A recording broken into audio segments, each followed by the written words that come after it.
genocide for Biafrans. That is how Nigeria government see Biafrans, people that deserve to be killed.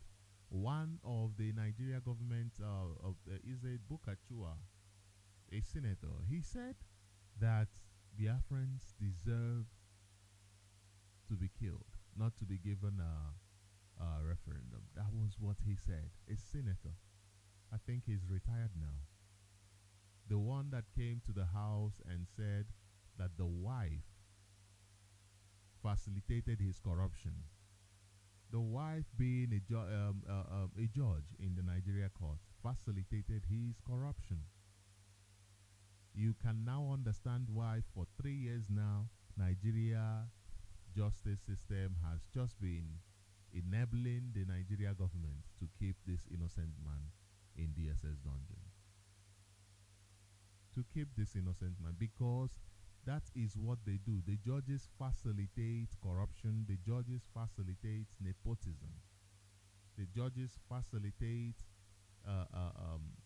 political unrest. The keeping of Mazen Nnamdi Kanu is being facilitated by the Nigeria court, and it is to create political unrest in Biafra land. It is to create political unrest in Biafra land. That is why they were asking a few days ago, why is it that our people are not complaining? Because they thought when they make the food price so high, our people will jump on the street and complain, just like our people, we like solidarity. We like to solidarize with our neighbors. We like, our neighbor, okay, let us stand together. That is why we would go to the north, go to the south, to the west, and invest, forgetting that Nigeria is not ours. After everything that was done to us, after the 20 pounds that was done to us, we still have the courage to go to these places and invest. They thought, that spirit of the Igbo man, that spirit of the Biafran man that wants to solidarize with others, he will jump up and what have you. And they were asking, why is it that you guys are quiet? Why is it that you people are quiet?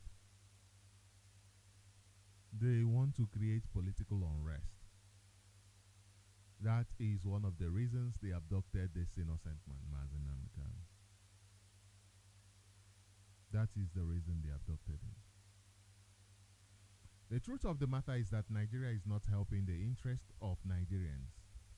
Nigeria is a problem to Nigerians. Therefore, why must Nigeria continue to exist? Why must this zoo continue to pose a threat to the security of lives and property? Why must this zoo continue to pose a threat to the security of trade and in that region? Why? Why is that the case? Yesterday we did speak about things to look out for when a man or when a country is not committed to change. When a country is not committed to change. We did speak about that, and we did say that one of the key signs that a country is not serious or committed to change is applying temporary relief to permanent crisis. Applying temporary relief to permanent crisis. We did say that yesterday, and we spoke at length about it, and we made mention of the Nigeria court system, Onyendu being in court, and that process being a way of just keeping Onyendu in the DSS dungeon. The Nigeria government, they come to court, but yet when they are given court rulings, they fail to uphold the court ruling. They fail to implement the court ruling. Why? Which means every single time they go to court, it is just a waste of time. Which means every single time they go to court, it is just a temporary relief so that people will say, okay, at least the Nigeria government came to court, which means they are interested in the solution, but they are not. And the Nigeria justice system is helping them to ensure this illegality continues. The justice system is helping them immensely. Without the help of the justice system, this would not happen. Nigeria would not be in the state where it is today. Now, today, let's talk about another pointer towards a country that is not serious to um, causing a permanent change, a permanent positive change, or solving its problem. A country that is not interested in solving its problem, just like Nigeria. When you look at Nigeria today, okay, let me start with this. I'm going to start with this so that those who are emotional will be given the opportunity to handle their emotions before we proceed. Those who are emotional will be able to handle their emotions before we proceed. Now, let me read this news from Premium Times. Okay. I wonder why this. Okay, this is from Premium Times and it says, God will give Buhari solution to Nigeria's problem in 2017. This is Pastor Kumuyi. And this was in 25th of December 2016. It says here, I'm going to read it. It says, the General Superintendent of the Deeper Life Bible Church, William Kumuyi, on Sunday said that in 2017, God will grant President Muhammadu Buhari the solution to the numerous challenges facing the country. Mr. Kumuyi gave the assurance while speaking with journalists when he played host to the Speaker, Lagos State House of Assembly, Mudashiru Obasa, who led some members of the Assembly on courtesy visit to the church December convention. Okay, so this man was making a political statement using the name of God, lying in the name of God. If I had said this the same day that he said it, that he made this statement, if I had said he was making a political statement lying in the name of God, so many people would have called for me to be stoned. But today is 2024, and this statement was made in 2016, December 2016. This was released on December 25th, 2016. It was published on this day. So you would have called for me to be stoned. But this is 2024, so you can see that he did not hear from God. And you can see that he does not hear from God. And he did not just stop. He doesn't just stop in such fake prophecies. He continues. He has continued in such lies against God. Because this is lie against God. Do not take this for granted. This is lie against God. And he is not the only one. Remember, Adebayo has always been, every time he comes out, says one or two lies against God. That God will do this, God will do that. And at the end of the day, nothing happens. You see it. That God told him. And you see nothing happening. Why do they continue doing this thing? Why? Because they are not ready to change. They are not ready to change, because change means they will relinquish their power. It means they will relinquish the private jets. They might not be able to afford to pay for hangars anymore where their private jets are kept. They might not be able to afford the luxurious lives that they are receiving every single day. So they need to continue the permanent crisis in your life. They need to continue to tell narratives that will make you quiet and obedient, so that the permanent crisis, the crisis that you are having in your life will continue. The chaos that you are having in your life will continue. Now, this is one of the attributes of a country, a nation that does not want to change, like Nigeria. Have you ever seen a better Nigeria? No. Nigeria gets worse because the crises are meant to be permanent. Nigeria gets worse every day. Things become worse. Things become way out of control. You think yesterday was bad, wait for today. You think today is bad, wait for tomorrow. People were crying, people were dying in mass during the time of Buhari. Look at today. You think Buhari was bad? Look at today. There is need for Nigeria to be in permanent crisis every single time there is a problem. It shows that the country is not interested in change.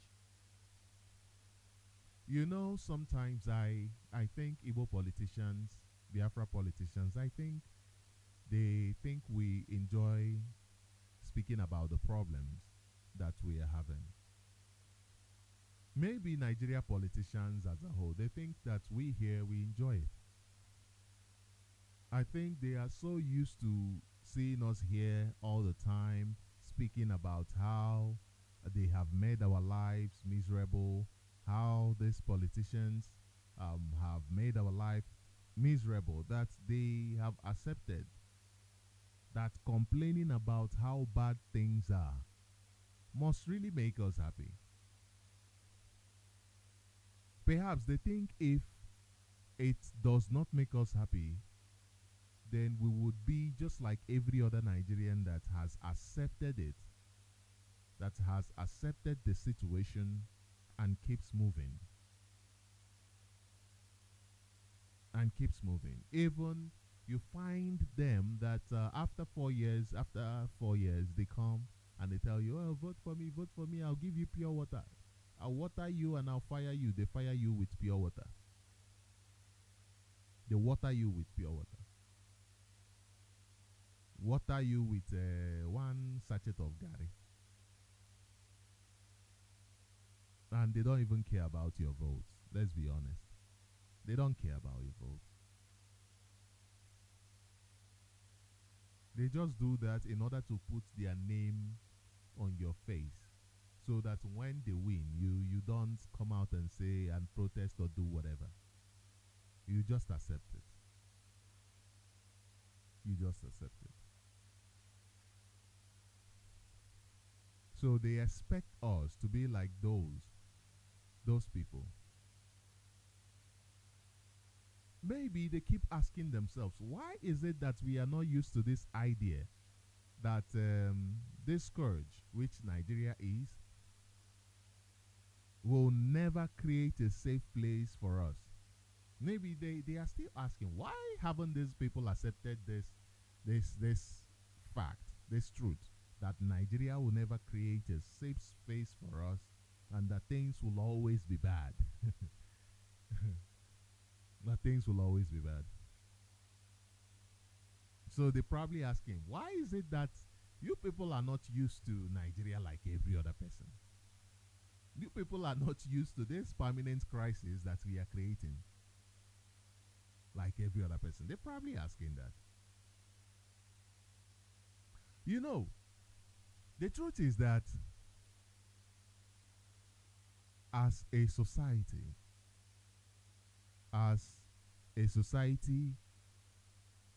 we are used to turning the other cheek every time we get smashed on the face. We are used to turning the other way. In fact, we are so good at doing that, turning the other way. And by that, I mean saying, oh, it has happened, you move on. we move. You know, this year I am glad that the motto for this year is no grief for anyone. No grief for anyone. That means do not turn cheek, do not turn the other cheek for anybody who slaps you. No. It means do not say, oh, it has not affected me directly. Therefore, I will not be part of this. Therefore, I will not speak against the evil happening in the zoo because it has not, I've not died yet. Hmm? That is what it means. No grief for anybody. No grief for anybody doesn't necessarily mean that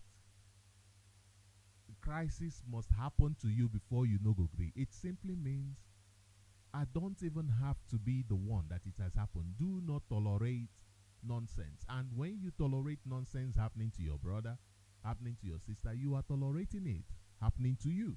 You are saying, I okay this, therefore it can happen to me. This is why the different places in the north are being ravaged, because people there are saying this community is attacked. Even members of that community, they run to the next community, and the people in the next community, they don't say, what is happening? Hey, let us go, let us go, let us go and fight them back with you. You know, no, they don't do that. They just say, okay, we are giving you a little bit of space, and then they become the next victim. They become the next victim. I was reading about Kaduna State, what is happening in Kaduna State, how the army go around, are being sent 50 every day to the forest to bring food for the cows of their commander. And in the next community, 10 communities were attacked, 10 villages was attacked by terrorists. But the army is in the next community. Permanent crisis. There is always something bad happening every time until it reaches your turn. The thing about permanent crisis is it is always there. It's going to always happen. If it doesn't happen to you today, it happens to you tomorrow. That's the thing about permanent crisis. And that happens because we are turning the other cheek. We are saying it is okay because we are not affected yet. It is okay. We are saying, oh, I've been affected. My son, my daughter was killed during NSAS, but just slap on the other cheek. Keep slapping me because these other children I have, I know tomorrow they will still be victims. So therefore, I'm turning the other cheek. I'm saying slap instead of saying enough is enough. So what does that make us? What does that say about tomorrow? It says that we raise children. Children who see that we are not ready to stand up for others. Children who see that standing up for ourselves is something they should not do. Because you have not even stood up for your neighbor. How will you stand up for yourself? You will not. These children, they see this, that you cannot stand up for the person next to you. Neither can you stand up for them. So they normalize this concept, this idea that Nigerians are meant to be moribund, that Nigerians are meant to be useless, that Nigerians cannot stand up for themselves, that they are just there, useless, doing nothing, including the politicians, useless. They normalize it. They normalize this concept. So either they find themselves in this situation where they either go right or left, become the normal person who becomes a victim who is victimized, or the other victim who is a perpetrator. And if your children are criminally minded, in Nigeria they call it lucky.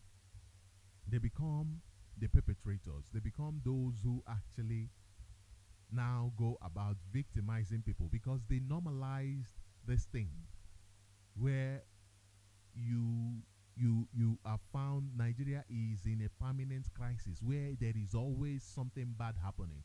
Bad things have been normalized. Therefore, they are either the perpetrators or the victims. Sometimes I wonder, these politicians, are they humans at all? Sometimes I wonder. I'm receiving a report that in Enugu was attacked. That Enugu was attacked. And this is somebody who swore to protect the people. How many times have you heard about the attack on Enugu? How many times have these places been attacked? The crime never stops. It is always happening, always happening, always happening, because Nigeria is not interested in any permanent solution.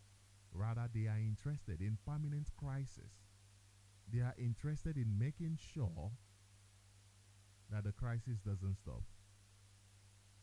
I want to read to you about something happening in Enugu. I think I saw the update from Mazi Chinasawaru's post. I want to quickly read it to you so that you also understand what is happening in Enugu State. What is happening in Enugu is something that we must all condemn. This was a couple of hours ago, I think around 7 Biafra time. It says a Hiamofu was attacked, that is yesterday, by some Fulani herdsmen. I'm talking about yesterday. It was attacked by some Fulani herdsmen and some people were kidnapped. It was attacked yesterday on Thursday. Some people were kidnapped, and presently Isuzo LGA and Ozowani LGA are under siege now by Fulani terrorists. How many times have these communities been attacked? How many times have they been attacked? What permanent solution can they offer? Forget your governor, forget your military, forget all of those fools who are more interested in selling you as slaves, who have signed contracts that your life don't mean anything to them, because they have been, you see, they have been brought up in that understanding. They have normalized the permanent crisis idea of Nigeria, and they have decided to go on the left path, which is the path of being the perpetrator, and you are the victim. They have chosen to be the perpetrator. Enugu State Governor have chosen to be the perpetrator, to work against the people, rather than to say, how do I safeguard my people's interest? How do I safeguard? This is the responsibility of a governor. Put your people first. Safeguard your people's interest first. Look at Abia State. Everybody is happy. Everybody is happy. Why? Because somebody said, let me put the interest of the people first. Oh, you don't have electricity? I know. I know, because I've been here. I know there is no electricity. So what are we going to do? Oh, EEDC is just there on top doing nothing. Then how do we dispose them? How do we throw them into the trash bin where they belong and bring in people who are working? That's what they did in Abia State. And they sorted out the contract. The contract was properly sorted out. The geometrics, those who are supposed to handle the electric supply in the Abia State, they began to supply electricity, and people are happy now. People are happy now. According to the reports I see, I'm not there, I'm not on ground, so I haven't really confirmed it myself. I'm just telling you the reports I get online. People are happy now. But look at Enugu. Look at Enugu. These are people who are at their homes and they are being attacked. Now I asked them, and I asked them, this your land that is being attacked every time, you understand the permanent crisis that has been programmed to keep happening to you. What solution? Because to tackle permanent crisis, you must have permanent solution. What solution can you afford to bring to the table? Are you going to just die for no reason?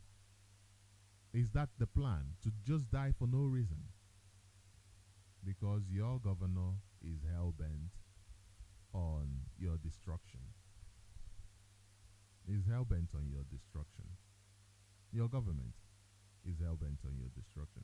And recently, um, okay, let us continue. Let us continue. I asked you what you're going to do because I think it is very important as a society that we rise up when we are supposed to.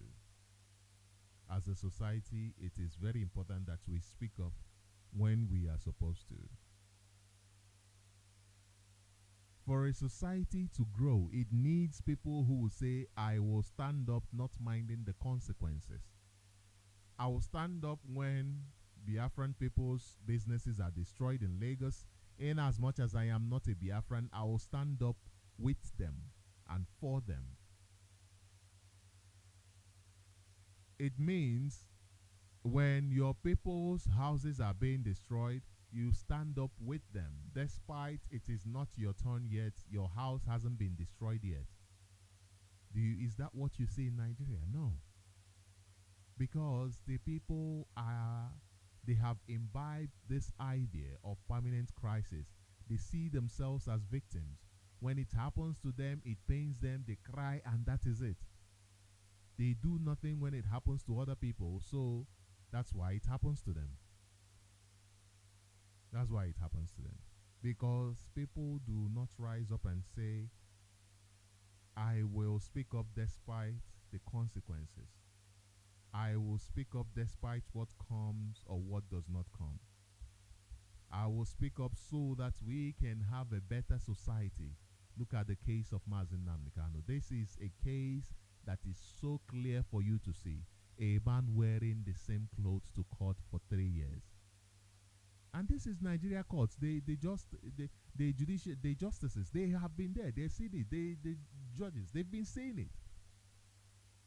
To tell you how the Nigerian system works. Everybody is an accomplice. Every part of the system is working against the system. The judiciary, those who are supposed to promote justice, the last hope of the common man, they are working against the common man. They are working against the common man. And the fact that we do not stand up for the truth is why we are raising children who do not care about us. I always read posts where they say somebody tried to kill the mother, kill the parents for ritual. Why do you think that is the case? Why? You have taught your child that your life has no meaning. When you see something wrong happening and you keep quiet. Even when that innocent child wants to speak up, you say, shh, banolo, obasarage. What is that child learning? That you have no value for life. No value at all for life. And tomorrow, they hear that, nah, there is money. When you bring somebody's head, they give you money. The child will say, okay, my mother says there's no value to life, and she's the person closest to me. They now want to use your head, especially when they've been told, it is somebody close to you, maybe your mother. They say, that one, she doesn't even value life at all. So why should I value her life? And you are surprised that such things are happening. I was reading online, and I read somewhere where somebody said that some Yoruba policeman in Aba killed the son for some flimsy reason. Some flimsy reason because the son finished the food in the household or something like that. Maybe out of anger, he opened fire on the boy. You don't see the cause of your anger is from the zoo. You don't use that opportunity and descend on the zoo. No, you descend on people who are behaving the way they are behaving because of the things you taught them. You have shown them that no, you can be in the zoo and allow the zoo to really have its imprint, solid imprint on you. And what we are doing here is to show you that you can even grow up in the zoo and still not think like the zoo. That is why you find Biafrans understanding that yes, this situation is bad, but we cannot allow this situation to define us. We cannot be defined by the Nigeria situation of permanent crisis where there are never any solution to the Nigeria problem. It keeps getting worse. It keeps getting worse. Keeps getting worse. Because we do not stand up for the truth. We don't stand up for the person next door. When we see this terrorist in army uniform and police uniform coming for our children, coming for our neighbor, we even point to them, oh, he's in the roof, oh. He's in the roof, oh.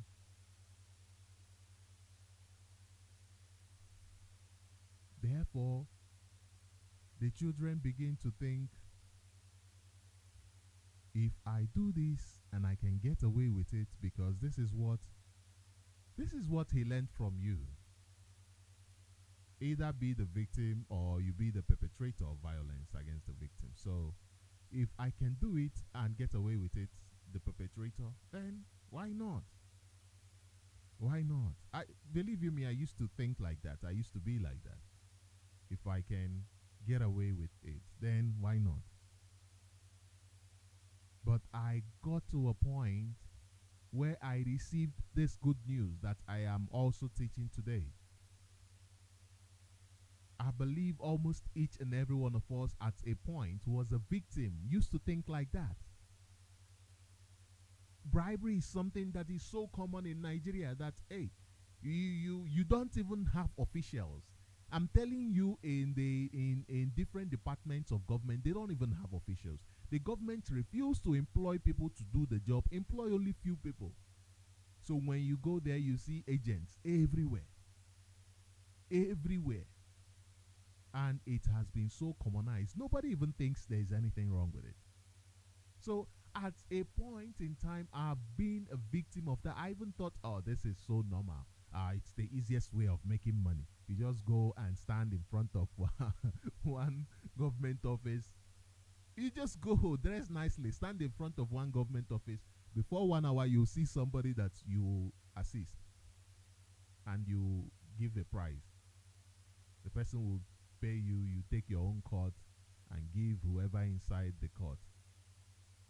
When you come there in a couple of days, you'll find, just in one day, you'll find, you don't even need 1 day, just few minutes. You'll find somebody to talk to inside, and the person will direct you to the main person. And you say, okay, I have people. You don't even say, I am looking. You say, I have people. And they say, oh, bring them, bring them. You go and stand outside and start harvesting the people. So we become a victim. And we now decide also to be victimizing people. And we normalize it because we normalized it. Oh, I can get away with it. It is normal. And your children learn these things. This is what they learn from you. This is what they learn from you. From a faulty place. Look at the justice system. I keep touching the justice system. This is a man that has been acquitted, that has been discharged by the court. Still, the same court are still persecuting him. Only in Nigeria can such nonsense happen. The justice system, they have failed us. And they get away with it. They are able to get away with it. Look at those in INEC that forge results. They forge results and they get away with it. And somebody comes another time and says, this is normal, oh. Yeah, this is normal. Why shouldn't I? The reason why Abia State is having signs of waking up to life is because that woman, that professor came and said, no, in as much as I am out of this system, I'm part of this system, I cannot be victimizing people. And today, people are able to celebrate a bit. A bit. A bit. The justice system has failed. Every system has failed. The Nigeria government, they have totally failed the Nigerians. So why do you think that the governors who are a product of the failed system will be any different from you? Why do you think your politicians will be any different from you? Why do you think that they will not want to victimize you when you have kept quiet? You have allowed them to victimize you, and you've allowed them to get away with it. Today, Hope Uzodinma is victimizing the people of Imo State. Today, Enugu State Governor Peter Mba is victimizing the people of Enugu State. Soludo, that one, he's victimizing the people. Your governors are there victimizing you. Why won't they do that? Because they think they can get away with it. Because you are quiet. Because you allow them to. Because they are also a product of that system that has normalized that system of victimization. You yourself, you have normalized that system of victimization.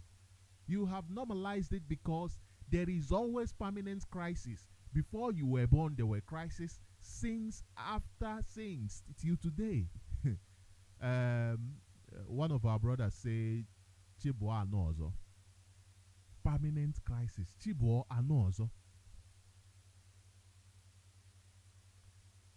Chibo anozo. And they don't feel any bad. They don't feel bad about it. They don't feel bad about it. About being part and parcel of those who are creating the crisis, the chaos, the permanent crisis. No. They don't feel bad about it. No. Okay. Now, this crisis, this permanent problems that the state has refused to solve, sometimes they tell you, oh no, we are solving it. But that goes back to the number one thing we treated yesterday, which is temporary solution. Whenever they tell you, oh, we want to solve it, look at their solution. It is always a temporary one.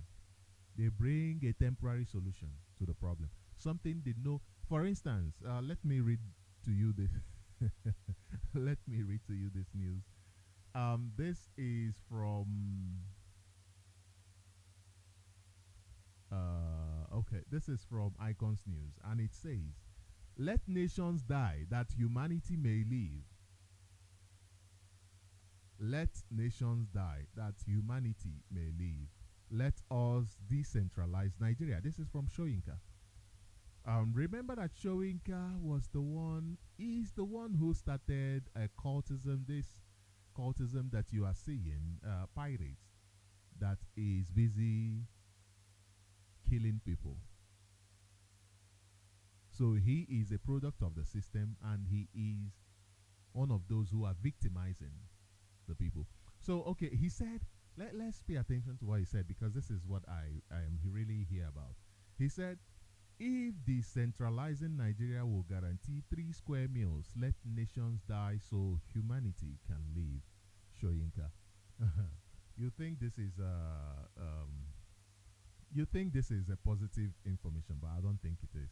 It says Nobel laureate Professor Wole Soyinka on Thursday said Nigeria should break up if that will solve the age-long socio-economic problems, majorly poverty and insecurity facing the citizens. Okay, now that is good. That is good.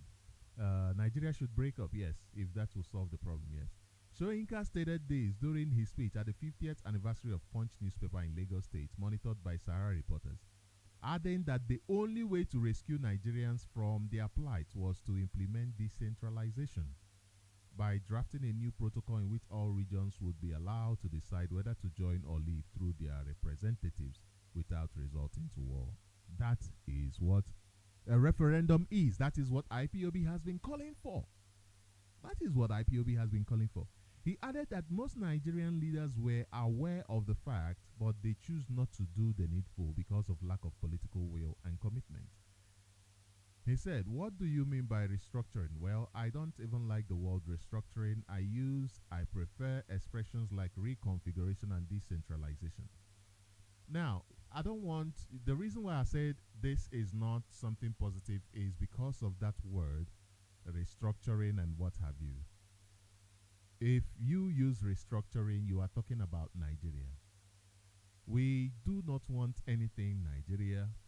We want the people to be given the right to a referendum. It is as simple as that.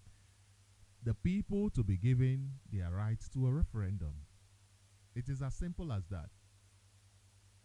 As simple as that. So I said this might not be all positive because you need to know what you are saying and stand for it rather than talk about restructuring and talk about other words, reconfiguration, and talking about decentralization. Talk about a referendum. This is what the people need. Nothing like any other issues. What the people need is a referendum for people to decide if they want to be in Nigeria or not. Because Nigeria is built on the foundation of permanent crisis. Nigeria was built by the force of arms. That is crisis, chaos. The British government came into Nigeria, they slaughtered our leaders and took over power. And since then, they have been implementing this scorched earth policy where the people cannot breathe. Where the people cannot breathe. Every time that you even in 1945, the British people slaughtered our people. It is not as if Nigeria army, these Fulani people started slaughtering people today. No, they learned it from the British. This is something they learned as a result of colonialism. The Nigeria you have is a product of colonialism. Nigeria is neo-colonial structure. We do not want to continue in that. We want a referendum. We want a referendum. That is the point of the matter. That is what we want. Therefore, whether you're talking about decentralizing and all of that, what we want is the word referendum. And what we want is the call for referendum. That is it. That is it. And the interest of the people must be put first. Above all, the interest of the people must be put first above all. Now, look at the response of their president, Tinubu. He said, "I won't rush to restructure Nigeria, Tinubu." And this was published yesterday, the 29th of February, 2024. By this, I'm reading this from the People's Gazette. "I won't rush to restructure Nigeria, Tinubu." This is the response of the president. He is not even putting he is not even recognizing the fact that Nigeria doesn't belong to him, that Nigeria should belong to Nigerians. That is not even a matter for discussion. Because they know that the people, after all, they are not even operating on the mandate of the people. So they think they can just do whatever they want. It says, "I won't rush to restructure Nigeria." I won't rush to restructure Nigeria. He said, it says President Bola Tinubu has, this is from Vanguard now, I'm reading from Vanguard now. It says President Bola Tinubu has assured Nigerians that his administration will restructure the country as promised earlier, but noted that a good foundation must be laid. How do you lay a good foundation on top of the disastrous foundation that Nigeria is already? You know what will happen? It's just going to be a waste of time. Like I said earlier on, they keep putting measures that are just colossal, measures that are just a waste of time.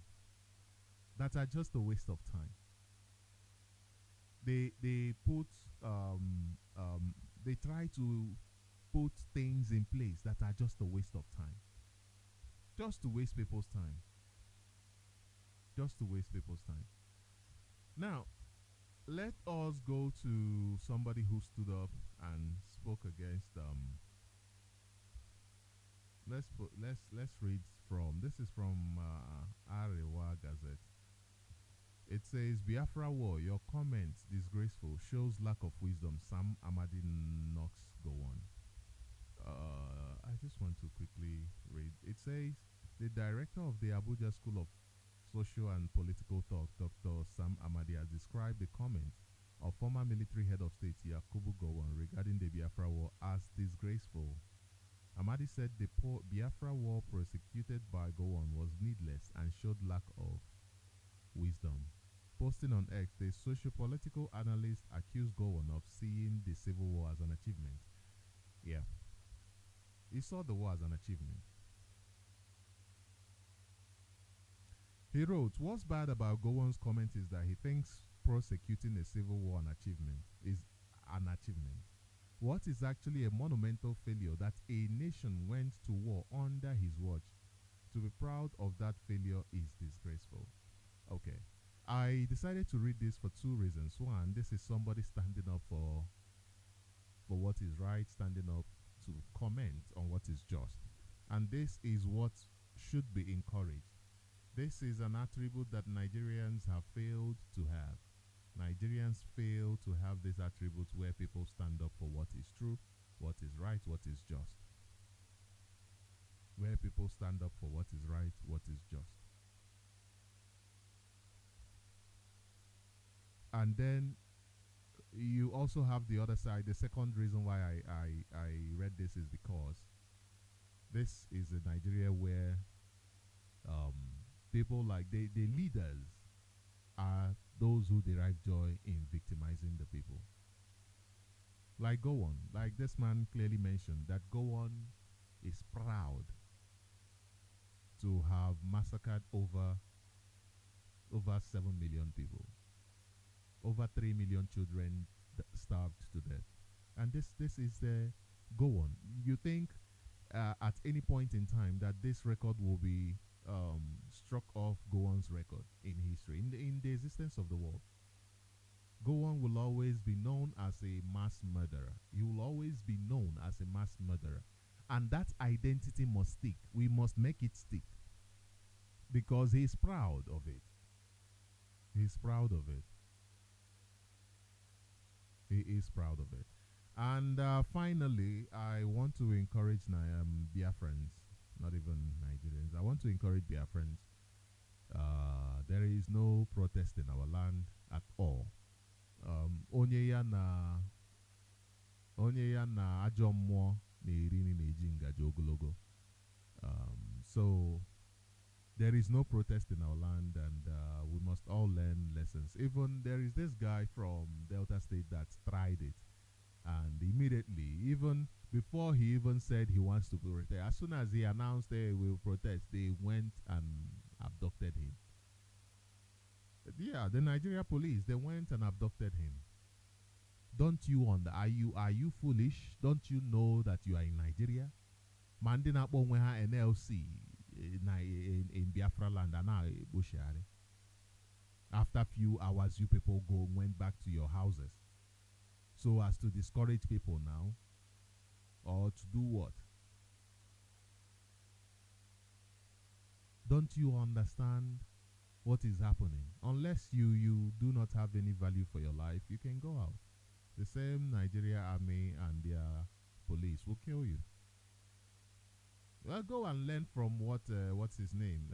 Tinubu was accused of doing at Lagos State, at Lekki Tollgate. Is he not there in power?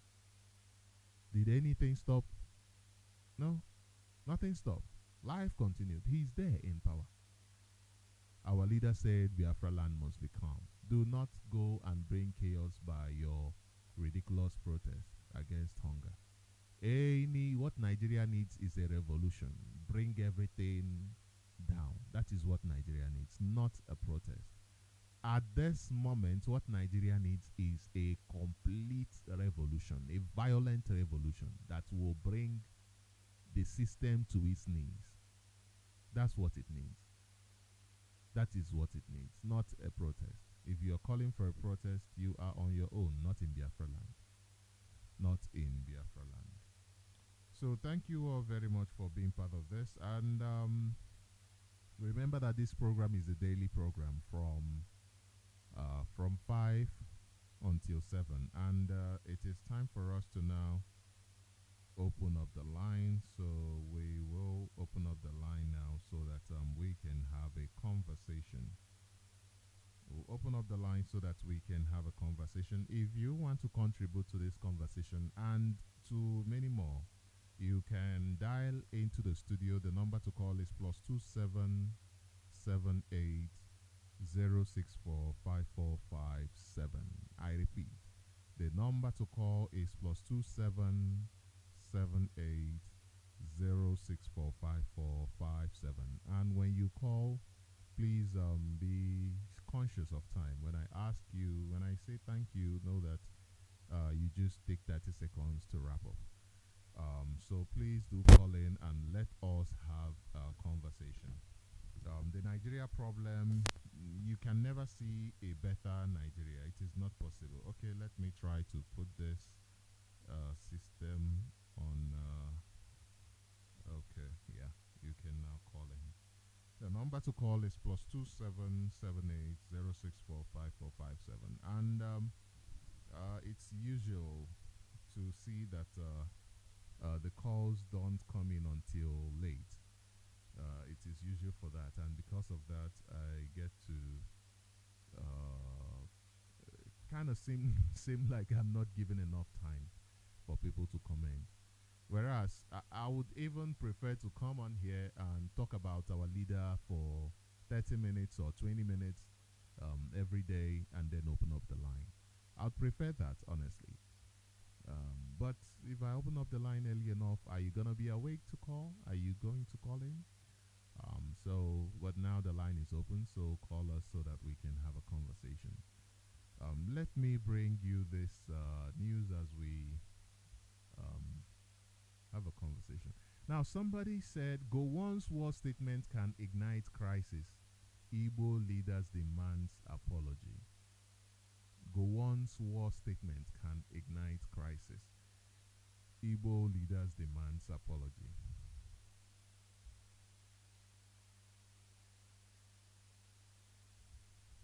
You know what I was thinking? As soon as I read this topic headline, what I was thinking was that guy who decided to announce a protest and was abducted by the Nigeria security. This guy is even from Delta State, from Asaba, if I'm not mistaken. And I wonder if he read his history where men were massacred in Asaba. Every male child was massacred in Asaba. Every male, I think, up to age of every let's me just say male was massacred in Asaba. Asaba massacre. Go and check it. Sometimes I wonder, they you know that when massacre goes with rape, you understand. In Asaba, massacred, lined up and slaughtered, thousands slaughtered,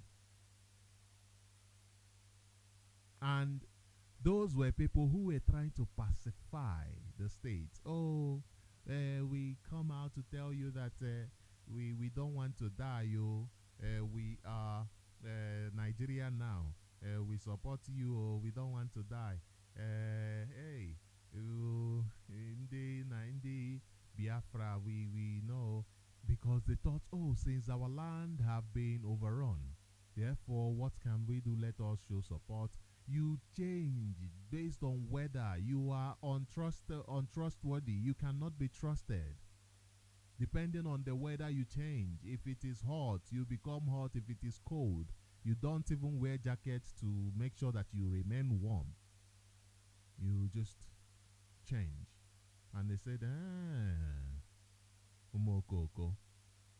They lined up the men and said, today we'll show you how we deal with people who are untrustworthy. And they opened fire on them. They slaughtered them. It was a mass slaughter. And this Gowon, he oversaw it. The line is open, so you can call in and have you.